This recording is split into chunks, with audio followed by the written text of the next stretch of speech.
Oh, hey. How you doing? I was just listening to a little music, working. It's early in the morning. You know, something you don't know about me. I kind of casual when I work in the morning here at home. Listen to my music, working my flannels with my slippers. Here they are. That's it. That's right there. We gotta be comfortable. Oh, I guess it's time.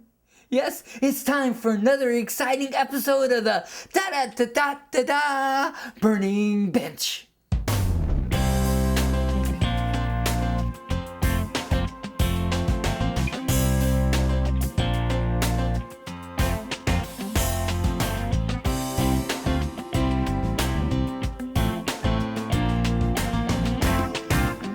Welcome back to the Burning Bench. I'm Willie, and today I'm finally gonna get to it. Teaching you how to roll sizing stock and pull wire. And then also I'm going to cover a few other things that you might find informative and interesting.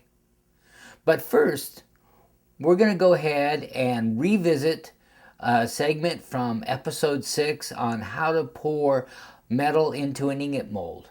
So I'm gonna roll that footage and I'll be right back. Welcome back.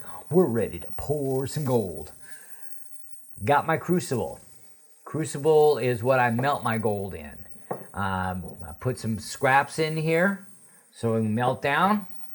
I've got my carbon rod. Carbon rod I use to steer around the molten gold to take any contamination out. The all-important ingot mold. And that's a 3-piece mold. We got 2 pieces, so this is called an adjustable ingot mold, meaning I can adjust it to what size I need it. And then of course we have the clamp to clamp it tight for when I pour the gold in, it stays in the ingot mold and doesn't pour out the sides. Safety glasses, very bright flame. Say that 20 times. Good luck. And then I have my torch. I have put my rosebud tip on my torch. It creates a lot of heat for melting. So what I'm going to do is, one important item is WD-40. Now WD-40 doesn't boil. So I can spray my ingot mold with WD-40 and it lubricates it. So when I'm done pouring my stock, it'll come out of the ingot mold clean. Hopefully. So I'm going to pour a little bit of WD-40 in there. I'm not pouring much metal, so I'm not going to make a very big ingot. And then put my clamp on here. Clamp it down. I can get it closer to the middle. Clamp it down.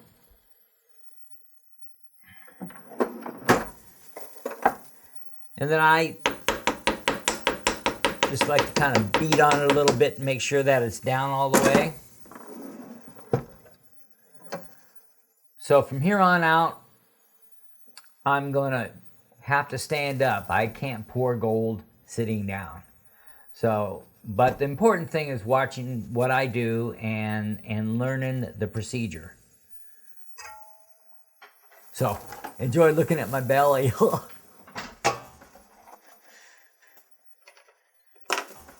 Got to put our glasses on. Very important, very important. There's that very important thing again. Hi, I look like Hollywood, don't I? One thing I forgot to mention is that I usually bump my pressure up to about 40 psi because this requires a lot more oxygen to get hot enough to melt our metal.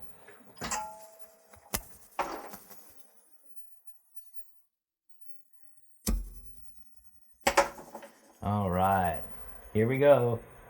Now, that's a big flame.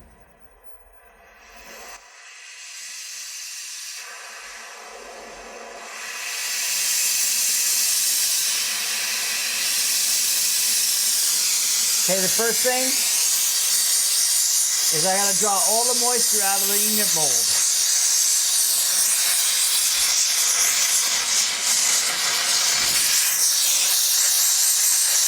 Because if we have water or moisture in the metal, when that hot gold is poured in, it's going to create a gas, and your metal is going to take off like a rocket ship to the moon.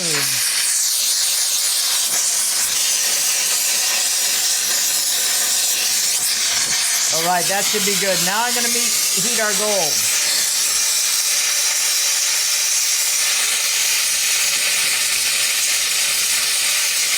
You want the gold to look like this. You see how when I run my carbon rod through it, it goes right through and comes right back. Looks a little bit like mercury. Set my carbon rod down on my solder pad so I don't burn anything.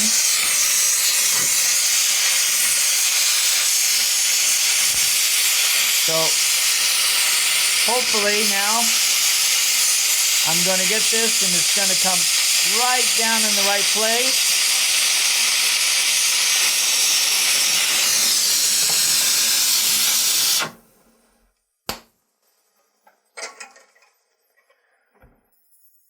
We have the ingot ready to come out.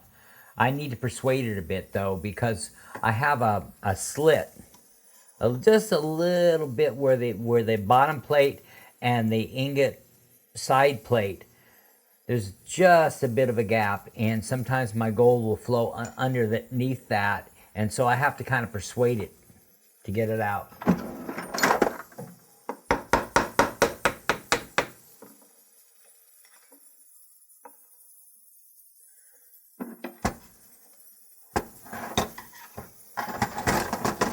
This is still quite hot. I don't know if the camera's picking it up, but there's still steam coming off of it. Got the ingot. Set it up here. There's always a little bit of scrap left over. We want to make sure that we take and get all that scrap.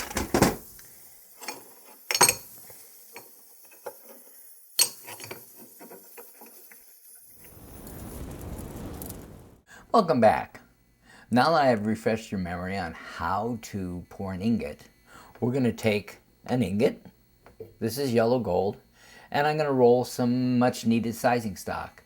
I need 2 millimeter and 2.5 millimeter. Thickness wise, 1.2, 1.25 millimeter.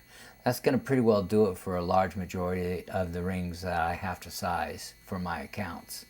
Actually, it's a little bit bigger. You always want to start with a piece of sizing stock a little bit bigger. So let's get to it. I'm going to go over, set everything up, and in the interim, I've strung together some outtakes I think you'll enjoy. I know I did. Anyway, I'll be right back. So I like to keep a little of that size around.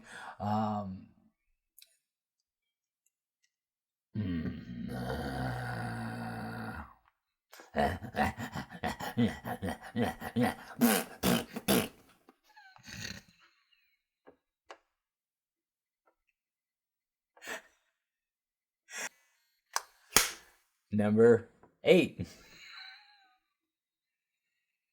We're going to be at 20 before this is over. Okay, we can do this. Here we go, okay, this is it. Okay, number 9. Number 9? That's telling my age. Okay. Number 10. Welcome back. Well, now that I've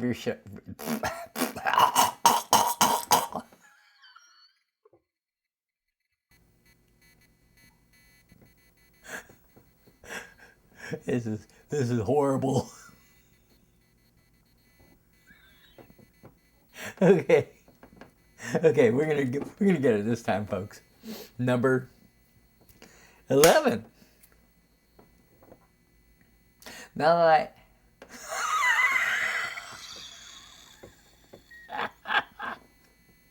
come on, cut it out. Cut it out. You can do it. Cut it out. Okay, here we go. No. Well, here I am.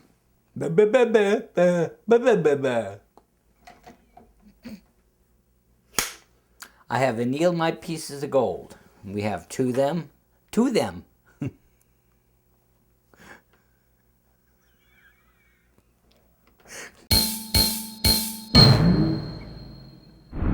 Hi.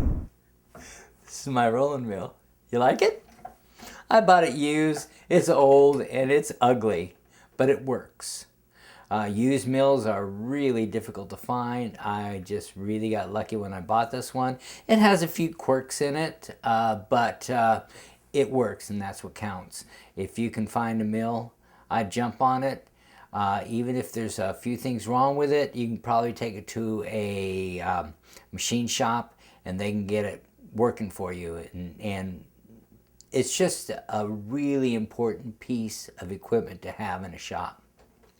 Okay, so let's get started. Again, we have our piece of sizing stock. And as you can see on my mill, we have slots going down.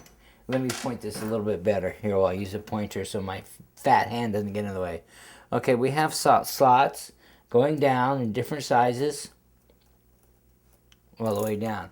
Now, when you work a mill and you're working a piece of metal down, you want to take it down slowly. What you're doing is you're taking this metal, and every time you roll it, the molecules, remember, I think it was episode 8 or 9, or no, it was probably episodes 5 or 6, and I was talking about the annealing and what happens when you roll a piece of gold. The molecules get all tensed up and your metal becomes very hard. So if you try to work it too fast, your metal's going to crack, especially white gold. Yellow gold is much more forgiving. So having said that, we're going to take this piece of sizing stock and we want to run it through this way, and then without readjusting, we're going to turn it a half turn, and we're going to run it this corner through. So that way, what we do is we're bringing down the piece of metal evenly. Okay, so I'm going to start and I'm going to roll it through the first time. What I want to do, well, I just hit my mic. You're going to hear that. What I want to do is I want to take and make this fairly tight to where the piece of metal just barely rolls through. And I'm going to do it on the quarter turn, not half turn, quarter turn. Okay, so that one was down all the way pretty much. So I'm going to take this up about 1/4 to 3/4 of a turn.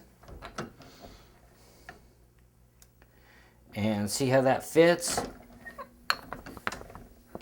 Take it up a little bit more. As I said, you don't want to bring this through too fast. Okay, there we go. Rolling it, you can see. Come out here. Now I'm going to pick it up. I'm going to shove it back this way. I'm going to roll it back through. Only going to make that quarter turn when I roll it back through. Okay, I'm going to bring it down a quarter turn about.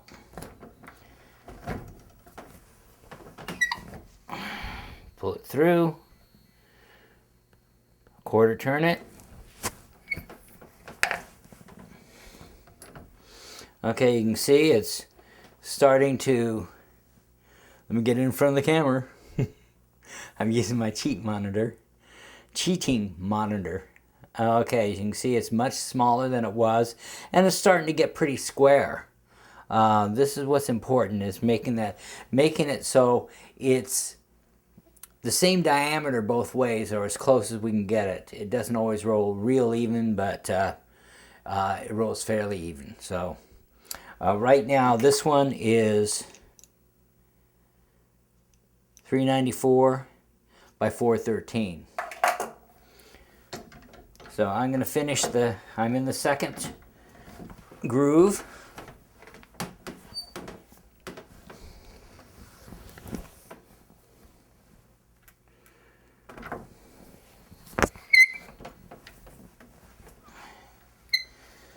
Okay, so now we're going to take it to the third groove.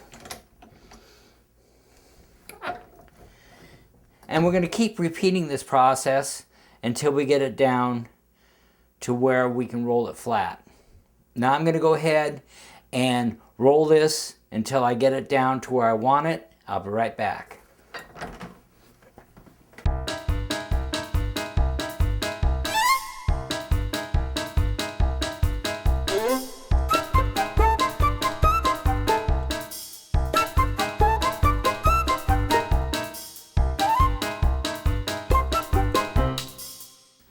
My piece now is 199 by 2 millimeters. To get a piece that's 2.5 millimeters, I actually have to roll this down to a little bit below 2 millimeters because when you roll it flat, it'll spread. So I'm going to roll this down a little bit more, and then I'm going to cut it, and then I'm going to roll it, the second piece down so it'll end up at 2 millimeters. Here we go.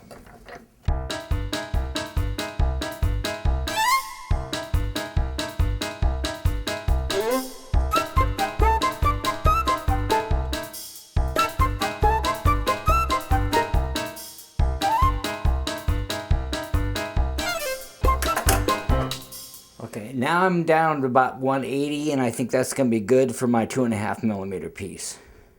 Let's go ahead and you notice how much longer our piece is now. Where's it at? Oh, there it is. Okay. You notice how much longer the piece is because as you roll it, gold has to go someplace, and so now I have a much larger piece of gold. So we're going to go ahead and I'm going to cut this. Oh, let's cut it right there. Okay. Now what I'm going to do is I'm going to take this piece and I'm going to roll it down so it'll end up at 2 millimeters.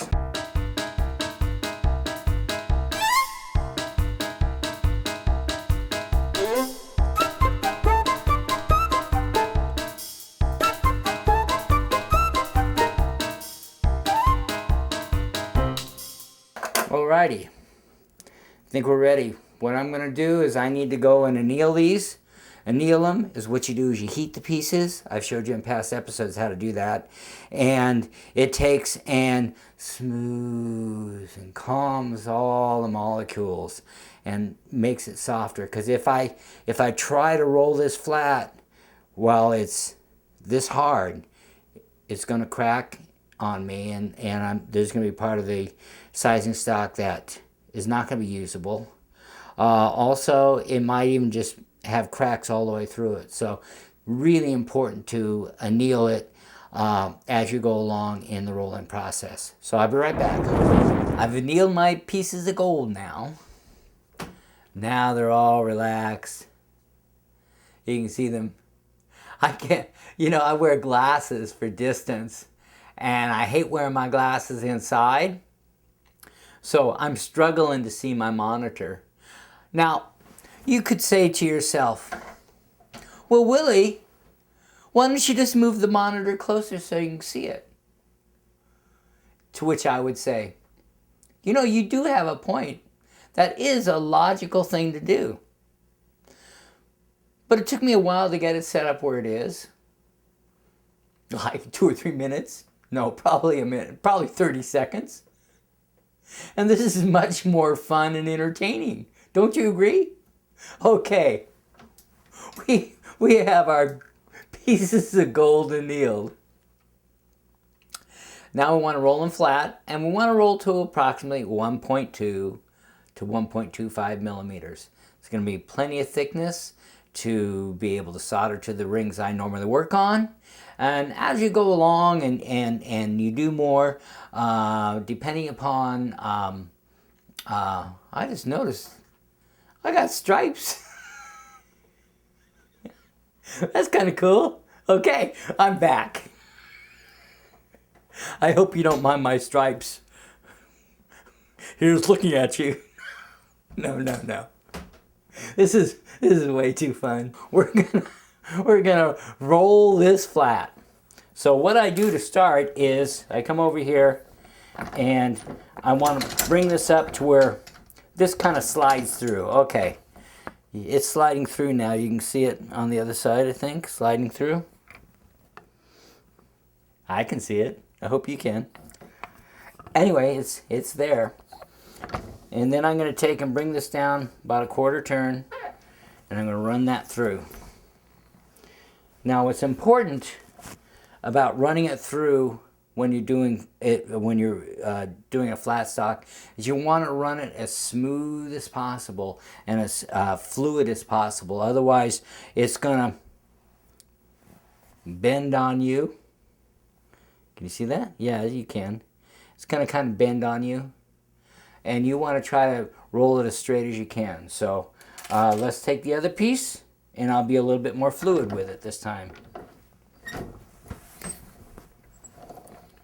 Okay, now we're going to take and do it another quarter. Now if it does bend on you, what you can do is as you're rolling it through, you kind of turn it where the bend is, opposite, and it will straighten it out to a certain degree. So here we go.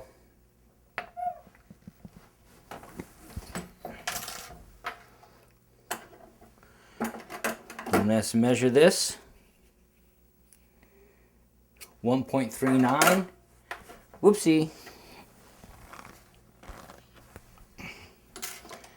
Fantastic view of my bald head.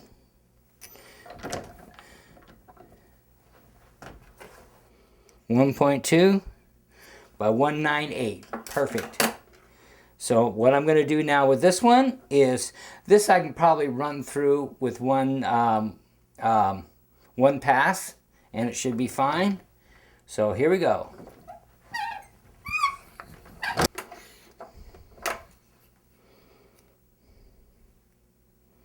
And there you have it. I've got two different sizing stocks, and I'm good to go for a while. A little bit more about annealing is you heat it and you let it cool naturally. You don't quench it. And when you do, I have to, now I should anneal these again before I try to bend them. Otherwise, they'll break when I try to bend them. That just about does it for another exciting episode of the da-da-da-da-da-da Burning Bench. I ran a little long, talked too much, had too much fun. So, in episode 11, I am going to show you how to use a ring stretcher and pull wire. If you have any questions or comments, please feel free to email me at logan1studio@aol.com. So, till the next time, work safe, and thanks for tuning in.